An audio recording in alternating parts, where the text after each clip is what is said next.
ఇప్పుడు ఐజీ గారు చాలా టెక్నాలజీని ఉపయోగించాం.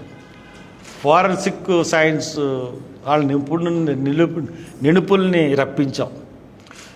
ఇలాగ పైకి ఎగిరి ఇలాగ వెళ్ళి ఇలా పడిపోగానే పైకి ఇలా ఎగిరి అలాగ వెళ్ళలేదు, బండి స్పీడ్గా వచ్చింది, బండి మళ్ళీ ఈయన మీద పడిపోయింది. అదే కదా ఆయన చెప్పింది. కామన్ సెన్స్ కూడా ఉన్నవాడు ఎవడో కూడా బండి ఇలా చూపించిన తర్వాత మనిషి కింద వెళ్ళిపోతే బండి ఎదరికి వెళ్ళిపోతుంది. ఇట్స్ వెరీ వెరీ దానికి ఫారెన్సిక్ ఎవడో అవసరం లేదు అది చెప్పాడు. నేను కూడా ఈ పోస్ట్ మార్టం వచ్చిన తర్వాత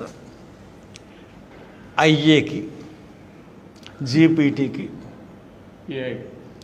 ఏఐకి, ఆర్టిఫిషియల్ ఇంటెలిజెన్స్కి, జీపీటీకి, జెమినీకి, గూగుల్కి అన్నిటినీ తీసుకుని నా రిపోర్ట్ తయారు చేసి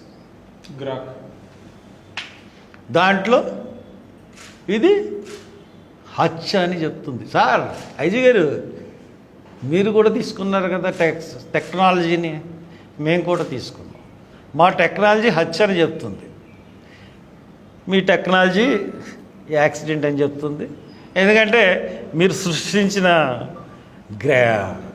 నకిలీ ప్రవీణ్ కుమార్ ఫుటేజ్ ఉంది కదా, ఎక్కడా కూడా ప్రవీణ్ కుమార్ ముఖంతో దాన్ని ఎక్కడా ఇది ప్రవీణ్ కుమార్ ముఖం అని ఎక్కడా మీరు పోలీసులు నిరూపించలేకపోయారు. ఎక్కడ చెప్పారు కానీ ఎక్కడ నిరూపించలేదు.